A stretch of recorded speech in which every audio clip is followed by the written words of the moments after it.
이는 내 생명의 회복자이며 내 노년의 공양자라. 곧 너를 사랑하며 일곱 아들보다 귀한 내 며느리가 낳은 자로다 하니라. 나무가 아들보다 한 명 있고 그의 양자들이 함께 읽으시겠습니다. 그의 이웃 여인들이 그에게 이름을 지어주되 나무의 아들이 태어났다며 그의 이름을 보시라 하였는데 그는 다윗의 아버지 이새의 아버지였더라. 아멘. 살리는 공동체라는 제목으로 목사님 나와서 설교하실 때 여러분 지혜와 계시의 영이 여러분에게 충만하시기를 축복합니다.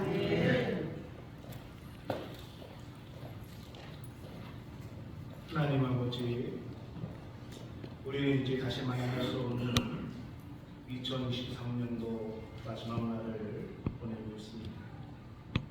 이 시간에 종이 하나님 앞에 소원하고 있는 우리 믿음의 사람들이 하나님 앞에 꿈과 비전을 갖기를 소원합니다.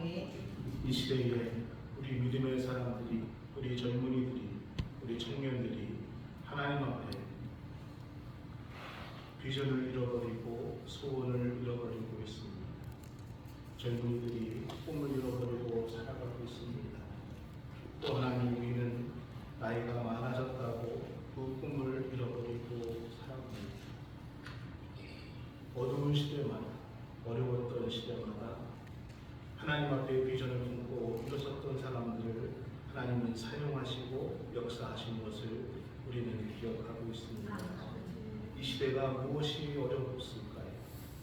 경제가 어렵다는 것으로 얘기합니까? 아니면은 살아가기가 어렵다고 얘기합니까? 아닙니다. 우리 믿음의 사람들이 하나님 앞에 꿈을 잃어버리고 있습니다.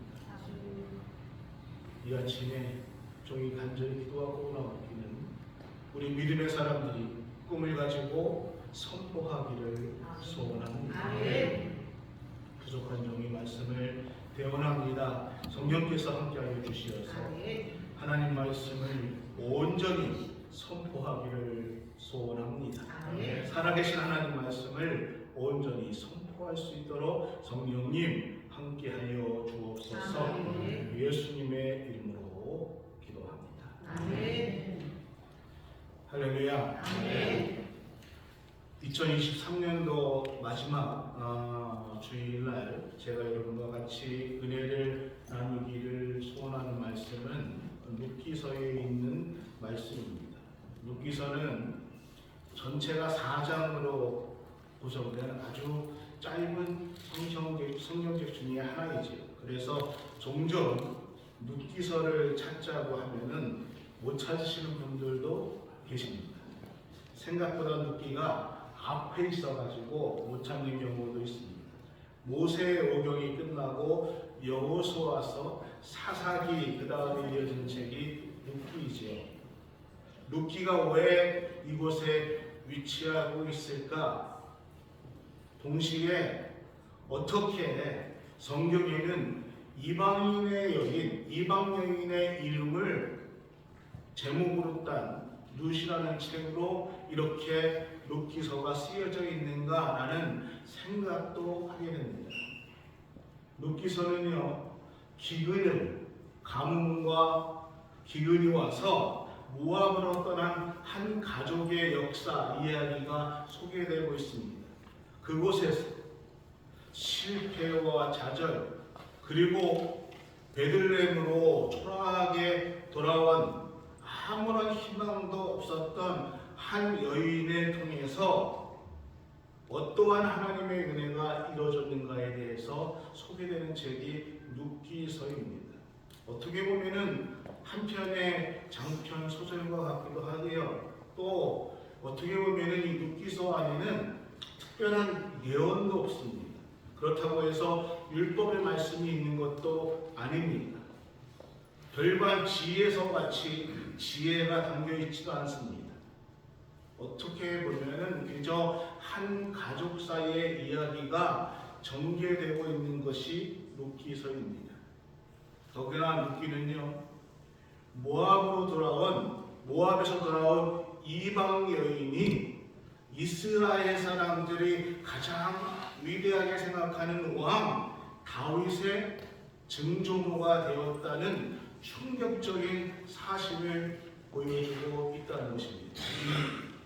그래서 어쩌면 이 이야기, 룻기서의 이야기는요, 이스라엘 백성들이 들으면 참으로 창피할 만한 그러한 이야기가 될 수 있습니다. 얼마든지 피해갈 수도 있고 또는 이 이야기를 얼마든지 덮을 수도 있는데 성경을 통해서 룻기의 이야기를 오늘 우리에게 전해주고 있다는 것입니다. 우리가 미국에 이민 오신 분들 중에서 칼기를 타고 오시고 야시아나를 타고 오신 분들 말고 노스 웨스트를 타고 오신 분들에서 이렇게 얘기한다면 아시겠죠? 칼기 타고 오시고 아시아나 타고 오신 분 말고 예전에 오신 분들은 무조건 노스 웨스트. 오래전에 이 낯선 미국 땅에 오셔가지고 우리는요 반나도시 일을 했습니다. 정말 남루한 모습으로 피부색이라는 우리들 말이 통하지도 않아요. 말도 잘 못하고 말이 서툰 이방인으로서 정말 남자들조차도 힘들었던 그 시대에 우리의 여인들은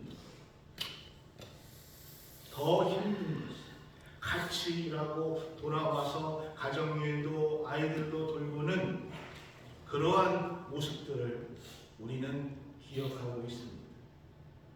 여러분, 룻에 대해서 우리가 한번 상상의 이미지를 핀다면 어떠한 모습일까? 그러한 모습이라는 것이죠. 이방인의 여인이 정말 낯선 곳에 와서 있었던 그 모습이 룻이라는 여인의 상황이었습니다. 피부색이 달랐습니다. 연세가 많이 드신 시어머니를 모시고 하루하루 그날의 끼니를 얻기 위해서 정말 열심히 살아가고 있는 모습, 그 모습이 바로 룻기서에서 말하는 룻의 모습이었다는 것입니다. 룻기의 배경은 사사시대를 배경으로 하고 있습니다. 사사들이 치리했을 때에 흉년이 들었습니다. 그때에 예루살렘 베들레헴에 살던 한 사람이 아내와 아들 둘을 데리고 그 흉년을 피해서 모압이라는 땅으로 이사를 갑니다. 그때 함께 간 그 아내의 이름이 나오미라는 여인이었습니다. 그런데 이 나오미에게 절망이 다가왔습니다. 자기 고향 땅에 흉년이 들어서 남의 나라에 들어갔는데 그런데 거기서 자기의 남편을 잃어버립니다. 또 거기서 두 아들을 결혼시켰는데 두 아들마저 자기보다 먼저 세상을 떠나게 되었습니다. 베들레헴에서 함께 온 모든 식구들이 나오미 홀로 남겨놓고 다 떠납니다. 이제 모압에서 맞이한 두 며느리 그리고 자신 세 여인만 남게 되었습니다. 세 과부만 남게 되었다는 것입니다. 지금도 그렇지만은 이 당시는요, 여성들이 스스로 자립하는 일은 불가능에 가까웠습니다. 여성의 힘으로 삶을 살아간다는 것은 상상할 수도 없는 그러한 시대였습니다. 언제 또 어디서 어떠한 흉악한 일을 당할지 모르는 그러한 시대였습니다. 생존조차 어려운, 살아가기조차 어려운 그러한 시대에 세 여인만 남게 되었다는 것입니다. 그런 의미에서 룻기의 앞부분은요, 슬픈 이야기이고 비탄스러운 이야기이고 절망과 어두운 그림자가 가득한 내용이 앞에 펼쳐지고 있습니다. 이렇게 큰 어려움 가운데 이 세 여인이 어떻게 살아갈 수 있을까? 아니, 잘 살아갈 수 있을까? 무엇을 해서 먹고 살 수 있을까? 어떻게 해야 안정된 삶을 보장받을 수 있을까? 어떻게 자손을 이어나갈 수 있을까? 희망이 없고 답이 없는 그러한 가족사였습니다. 그런데 룻기는요, 이 절망스러운 여인들에게 나타난 하나님의 놀라우신 이야기가 있습니다. 하나님의 엄청난 이야기가 이 여인을 통해서, 이 여인들의 역사를 통해서 우리에게 전해주고 있다는 것입니다. 결국 나오미는요, 이제 모압 땅을 떠나서 고향 땅으로 돌아가기를 결심을 하지요. 그때 모압 여인 둘도 이 나오미를 따라서 그 시어머니의 고향 땅에 함께 돌아가겠다고 얘기를 합니다. 의지할 것이라고는 아무것도 없는, 또 남은 재산도 아무것도 없는 이 어머니를 따라서, 이 여인을 따라서 두 여인이, 이방 여인이 함께 동행하겠다고 얘기하고 있습니다.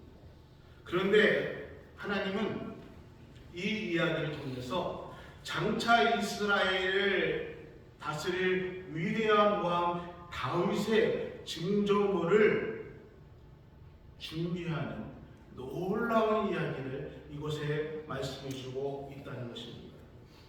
한 가지 더 흥미스러운 것은 아까도 말씀드린 것처럼 이 룻기서의 위치입니다. 사사기 다음에 등장하는 사사시대 때의 일입니다. 사사들이 치리할 때에, 왕이 없었던 시대에 룻이 함께 그곳에 살고 있었습니다. 여러분, 사사시대가 어떠한 시대였습니까? 왕이 없던 시대라고 말씀드렸습니다. 지도자가 없던 시대였습니다. 그래서 백성들은 자기의 의에 따라서, 자기의 오름에 따라서 살아갔습니다. 그래서 결국은 이방인들에 의해서, 이방민족들에 의해서 순환을 당하고 고난을 당하는 그러한 시대가 사사 시대였습니다. 근데 성경은요, 정말 아무런 힘도 없고 희망이 없던 여인들을 통해서, 또 그 여인들이 예루살렘에 돌아오는 그 일을 통해서 하나님의 계획을 우리에게 말씀해 주고 있다는 것입니다.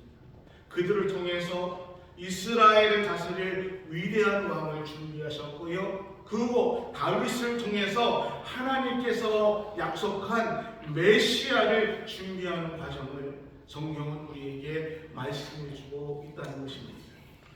따라서 우리가 이 룻기를 보면서 우리에게 주시는 큰 교훈의 첫 번째는요, 여러분, 우리는 살아가면서 일상적으로 우리가 살아가고 있는, 삶에서 겪고 있는 생로병사가 있지요. 삶을 태어나고 또 점점 나이가 들어가면서 늙어갑니다. 또 살아가면서 병도 얻을 수 있습니다. 뜻하지 않는 사고로 인해서 우리가 죽음을 당할 수가 있다는 것입니다. 살아가면서 만나고 헤어지는 것들을 반복합니다. 살아가면서 여러 가지 일로 인해서 우리는 아픔도 기쁨도 함께 나눠갈 수 있습니다. 근데 우리가 살아가는 이 모든 일들, 만나는 일들, 헤어지는 일들, 여러 가지 이 일들의 결국은 무엇이 있는가 하면은 이 삶을 통해서 하나님께서 저와 여러분, 오늘 우리에게 준비하신 하나님의 계획이 있다는 것입니다.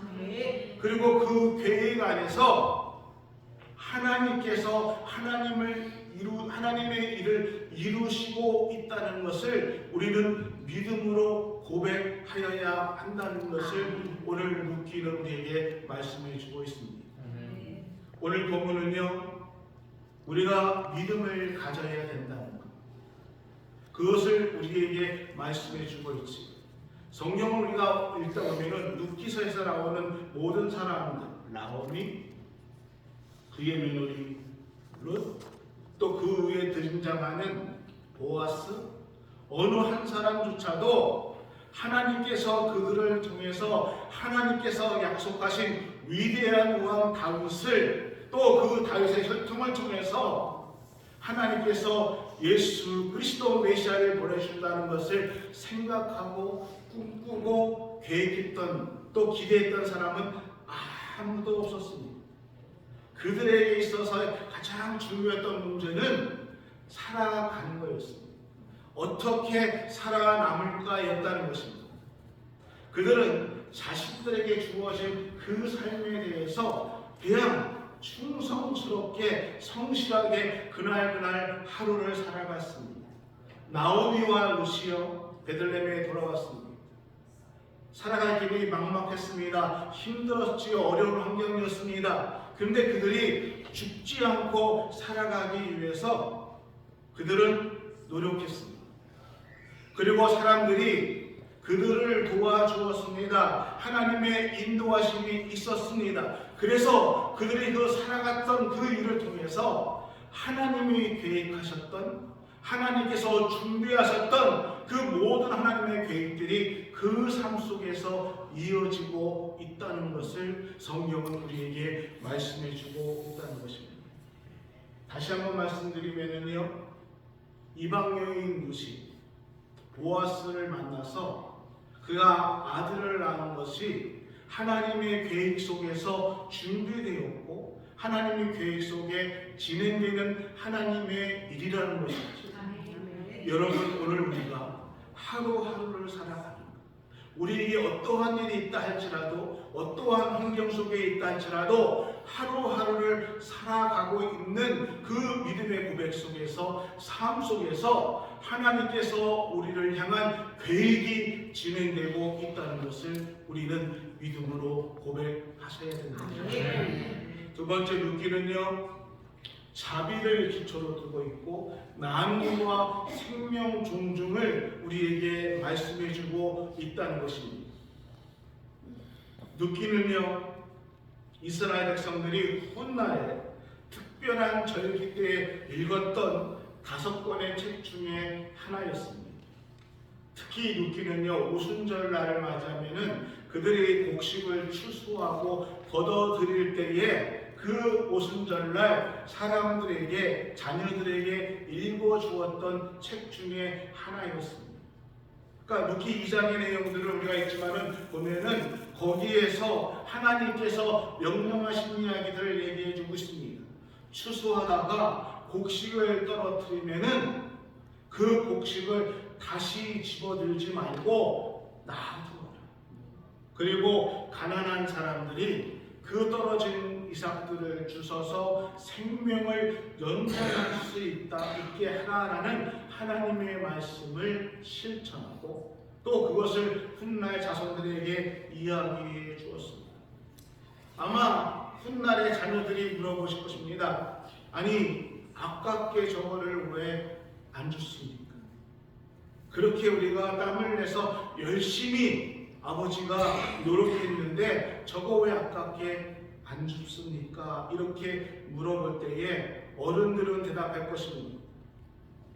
그렇게 놔둔 것들을 어려운 사람들이, 가난한 사람들이 그것을 가져다가 먹을 수 있게 그것을 주지 않는 것이다. 먼 우리의 증조 할머니 있던 룻도 그렇게 해서 살아날 수 있었고, 그래서 우리의 위대한 왕 다윗 왕을 낳을 수 있게 되었다. 아마 이렇게 얘기했을 것입니다. 그러면서 봐라, 저기 저 먼 곳에서 우리를 보고 있는 어려우신, 가난하고 또 생계가 어려운 저 사람들이 오늘 우리가 남겨뒀던 이것을 통해서 살아갈 수 있는 것이다. 그렇기 때문에 우리는 저 사람들을 무시해서도 안 되고 또 그 사람들을 홀대해서도 안 된다라면서 이러한 교훈을 자식들에게 가르쳐주고 또 전해주었다는 것입니다. 여러분 한번 생각해 보시고 상상해 보십시오. 베들레헴 한 농장에 이제 곡식들이 익어서 사람들이 추수를 합니다. 많은 일꾼들이 모여가지고 열심히 추수를 합니다. 낫을 들고 곡식을 댑니다. 그리고 저 뒤에 멀리에는요, 일꾼들이 일하는 모습들을 보고 서 있는 사람들이 있습니다. 그들은요 일할 수 없는 병자들이었습니다. 고아들이었습니다. 사회적 약자였던 과부였습니다. 그들의 그 추수의 모습을 보면서 그 뒤를 따라갑니다.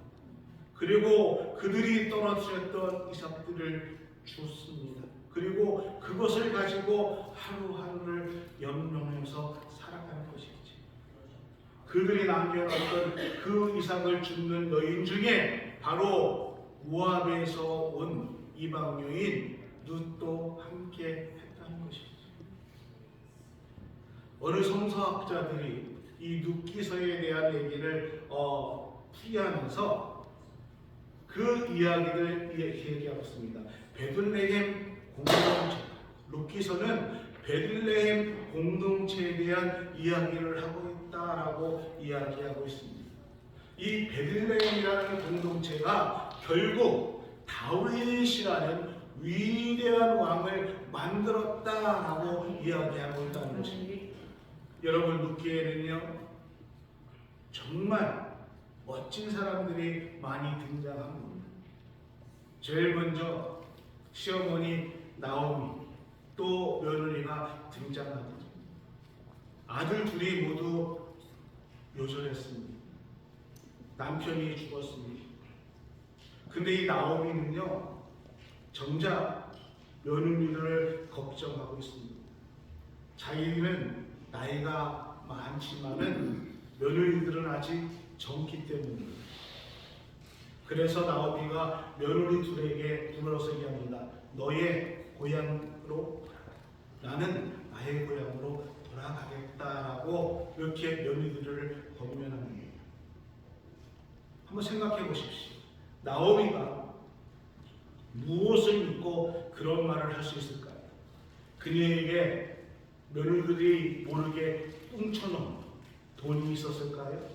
아니면은 고향 땅에 돌아가면은 먹고 살 만한 그 어떠한 재산이 있었을까? 아닙니다. 나오미는 아무런 대책이 없었습니다. 먹고 살 아무런 대책이 없었습니다. 그저 내가 더 나이가 들어서 죽기 전에 내 고향 땅에 돌아가고 싶은 소원 하나만 있었습니다. 여러분, 나오미가 고향 땅에 돌아오면은 무슨 일이 있었을까? 죄송합니다 표현이 돼서, 늙은 과부를 누가 돌봐주겠습니까?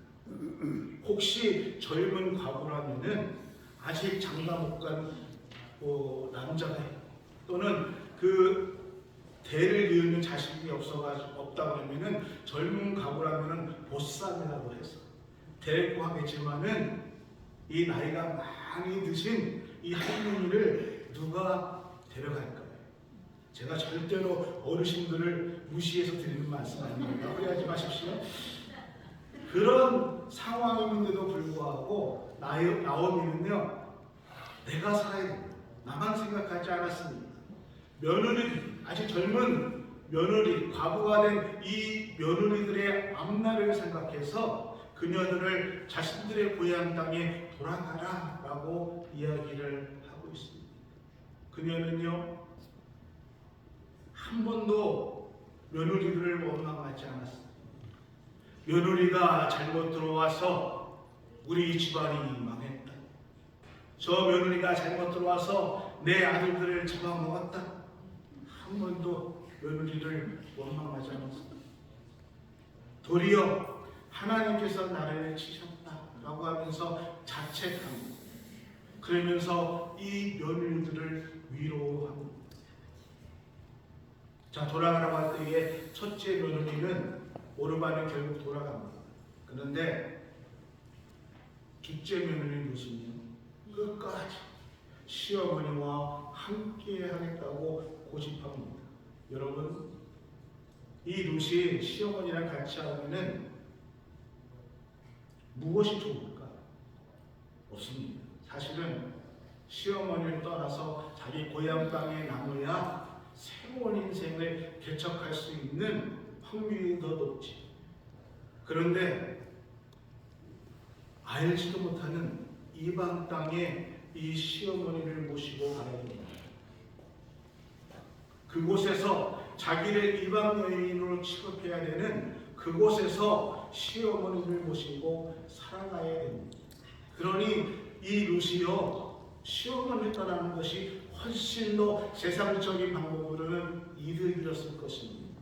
그런데 루스는요, 시어머니 나오미를, 이 나오미가 나이가 많고 그 어머니가 혼자 살 수 없다는 것을 너무나 잘 알고 있었기 때문에 기꺼이 자신을 희생하더라도 그 어머니를 따라서 살겠다라고 결정하고 그 어머니를 따라서 전혀 알지도 못하는 이스라엘 땅으로 들어오게 된다는 것이지.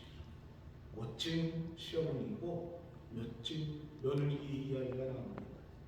또 돌아온 이 베들레헴에는 오늘 우리가 같이 보지는 않지만은 보아스라는 멋진 넓은 마음을 가진 사나이도 있었습니다. 이 보아스는요, 농장을 갖고 있었지만은 자기의 인물들에게 이삭을 주지 말고 넉넉히 남겨두라. 소외된 사람들을 위해서, 어려운 사람들을 위해서 그들이 부끄러움을 당하지 않게 넉넉하게 이삭을 남겨두라고 소작인들에게 부탁을 하면서 그렇게 멋진 삶을 살아가는 넉넉한 부자 보아스의 모습도 보여주고 있습니다. 보아스는요, 이미 나오미와 뿐만 아니라 그녀들의 죽은 가족들까지 돌고 와주는 이야기가 성경에는 소개되고 있습니다.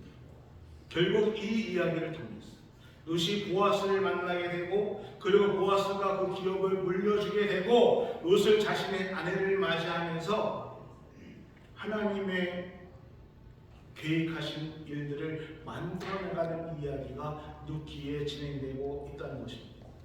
여기까지 룻기의 이야기지만은 제가 오늘 여러분들에게 말씀드리고 싶은 이야기는 본문에, 이제서야 본문 얘기하면 언제 끝나시나 짧습니다. 여기서부터는 본문의 이야기를 조금 더 드리고 싶습니다. 어떠한 이야기냐면은 이 이방 여인 룻이 보아스와 결혼한 이후에 베들레헴 사람들의 이야기, 베들레헴 사람들의 반응의 이야기를 여러분에게 조금 더 소개시켜드리고 싶습니다. 제가 이 이야기를 읽으면서 참 은혜를 많이 받았는데, 보아스가 기업을 물기로 약속하고 나오미와 룻에 자신의 집으로 들여드는 장면이 오늘 성경에서 나오고 있습니다. 11절 12절의 말씀이지. 성문에 있는 모든 백성과 장로들이 이르되 우리가 증인이 되나니 여호와께서 내 집에 들어가는 여인으로 이스라엘의 집을 세운 나헬과 내와 두 사람 같게 하시고 내가 에발에서 유력하게 베들레헴에서 유명하기를 원한다.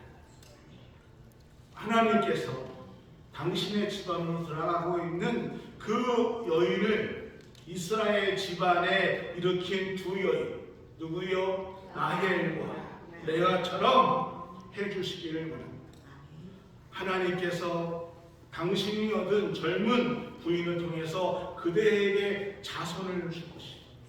그대의 집안이 다말과 이데사에서 태어났던 베네스처럼 그 집안에 하나님께서 그렇게 축복해 주기를 원한다라고 얘기하고 있습니다. 그 마을 사람들이 이 결혼을 놓고 축복하고 있습니다. 그리고 나중에 이 결혼을 통해서 룻이 아들을 낳습니다. 그다음 마을 사람들이 또 한결같이 모여가지고 축복하고 있습니다. 15절에 이렇게 축복하고 있습니다. 시어머니를 사랑하는 며느리, 이는 내 생명의 회복자이며 내 노년의 본향자라. 곧 너를 사랑하며 일곱 아들보다 귀한 내 며느리가 낳은 자더라 하는 것이죠. 시어머니가 사랑하는 며느리, 아들 일곱보다 더 나은, 아들 일곱보다 더 나은 며느리가 낳은 아들을 주셨으니 그 그 아이가 그대에게 생기를 찾아줄 것이고 그 아들이 당신의 늙음하게 당신을 보호할 것입니다 라고 얘기하고 있습니다. 그리고 17절에 이렇게 얘기하고 있습니다. 그의 이웃 여인들이 그에게 이름을 지어주되 나오미에게 아들이 태어났다 하여. 자, 누구에게 아들이 태어났다? 나오미에게 아들이 태어났다 하고 있습니다. 베들레헴 마을 사람들은요, 보아스와 룻이 결혼을 해서 낳은 자식들을 진심으로 축복해 주고 있습니다. 시기하지 않고요, 질투하지 않고 진심으로 축복해 주고 있습니다. 오늘날 이 시대가 얼마나 많은 미디어들이 발전되고 있습니다. 그런데 어떤 한 사건을 거짓을 만들고 커다랗게 하면서 한 사람을 죽이는 이 엄청난 시대, 정말 어려운 시대에, 정말 그 시대에 오늘 말씀을 보니까 마을 사람들이 함께 모여서 축복해 주었다는 것입니다. 시기하지 않았습니다. 스캔들을 만나지 않았습니다. 저 이방 여인 와가지고 부자 주인 앞에 꼬리치더니 네, 저럴 줄 알았어. 조롱하지 않았어. 비난하고 일을 만들지 않았어. 그들은요, 진심으로 축복해 주셨습니다. 진심으로 축복해 주었고 그들을 받아 주었다는 것입니다. 한결같이 한 마음으로 축복해 주었다는 것이지. 그러한 사랑이 있었기 때문에, 그러한 배려가 있었고 그러한 용납이 있었기 때문에 나오미와 룻이 살게 되었고 그 속에 하나님의 위대한 역사가 이루어졌고 다윗 왕이 태어나게 되었다는 것입니다. 후에 이스라엘 사람들은요, 이 사건을 기억했습니다. 그리고 위대한 다윗 왕과 함께에 그 위대한 왕을 함께 있었던 공동체를 생각했다는 것이죠. 그래서 룻기서를 통해서 그들은 대대로 추수할 때마다 이 룻기서를 후손들에게 읽어주고 자손들에게 읽어주며 하나님 앞에 감사했다는 것입니다. 이 이방 여인을 통해서 하나님께서 다윗 왕을 우리에게 주심을 후손들에게 얘기했고 그 다윗 왕의 후손을 통해서 메시아 예수 그리스도가 왔다는 것을 후손들에게 이야기하게 됐다는 것입니다. 사랑하는 교회 성도 여러분, 이스라엘만큼 선민의식이 강한 나라가 어디 있습니까? 그런데 그 족보에 이방 여인의 이름이 빛나고 있습니다. 선민의식이 강한 이 사람들이 오히려 룻기를 자랑하고 있습니다. 그래서 룻기에는 생명 존중과 자비가 들어져 있다는 것입니다. 마지막으로 제가 말씀드리고 싶은 것은 룻기서는 살리는 사람, 살리는 공동체가 기록되어 있다는 것입니다. 베들레헴은요, 아름다운 공동체였습니다. 여러분, 오늘 우리에게도 또 우리 교회에도 또는 이 땅에도 아름다운 공동체가 필요한 시기입니다. 서로 따뜻하게 배려해주고 죽을 위기에 처한 사람들을 너그럽게 대하고 그들을 격려해주고 살펴주고 위로해주는 그러한 공동체가 필요한 게 이 시대이라는 것입니다. 믿음이 좀 다르다고 또는 생각이 좀 다르다고 스타일이 좀 다르다고 배척하고 무시하고 조롱하고 시기하는 그러한 공동체는, 그러한 사회는 죽을 수밖에 없습니다. 그 공동체는, 그 사회는, 그 나라는 희망이 없다는 것입니다. 베들레헴 공동체, 이 룻기서가 얘기하는 공동체는요, 죽음에 이른 희망이 없는 나오미와 룻기를요 살려냈습니다.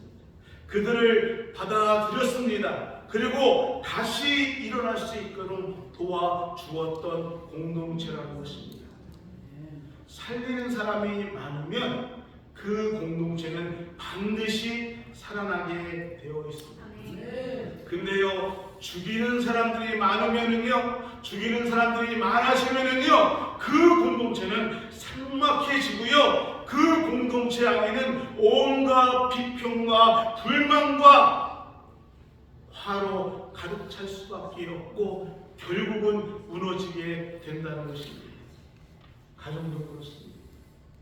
사회도 그렇습니다. 우리의 비즈니스와 회사도 교회도 나라도 그렇습니다.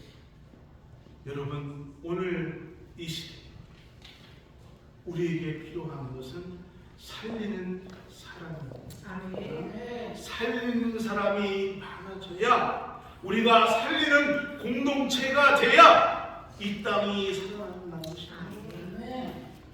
우리의 희망이 어디 있을까요? 사람들이 우리 공동체에 많아지는 것, 또 재성이 많아지는 것 아닙니다. 우리의 공동체가 살리는 공동체가 돼야 희망이 있다는 것입니다. 살아난 사람들, 살아난 그 공동체 속에 우리의 미래가 있고 우리 교회의 미래가 있기 때문입니다. 2023년도 한 해 하나님은 정말 보잘것없고 부족하고 죄인이 늘 하나님 말씀대로 살아가는 것이 아니라 하나님 말씀 밖에서 살아가는 우리들을 위해서 여전히 당신의 아들 예수 그리스도를 이 땅에 보내시고 당신의 아들 예수 그리스도를 우리를 나를 살리기 위해서 기꺼이 우리를 위해 보내주셨습니다. 십자가에 내어주셨습니다. 왜요? 우리를 살리기 위해서. 예수님도 그러셨습니다. 늘 말씀 떠나 살아갔지만 사랑의 눈으로 우리를 도와주셨습니다. 나를 구원하신, 나를 구원하신 그 예수님은요, 아낌없이 다 우리에게 내어주셨습니다. 우리가 주님 만날 그날까지 주님은 그렇게 해주실 것입니다. 그리고 오늘 예수님, 우리 하나님은 이 눕기서를 통해서 우리에게 오늘 베들레헴 공동체가 했던 것처럼 우리의 공동체가 그렇게 하기를 부탁하고 계십니다. 이 땅에 가난한 자, 병든 자, 소외된 자, 죽어가는 자들 왜 그렇게 살아가는가? 왜 그런가를 책망하고 그들을 외면하는 것이 아니라 그분들을 위해서 우리 공동체가 일하시고 우리 공동체가 함께하기를 우리 주님께서 우리에게 부탁하고 있다는 것입니다. 이제 우리 공동체가 그렇게 되기를 소원합니다. 우리의 가정이 그렇게 되기를 소원합니다. 그럴 때 우리에게 미래가 있습니다. 우리 하나님이 원하시는 것은요, 몇 명이 모이는가, 무엇을 했는가, 무엇을 하고 있는가가 아니라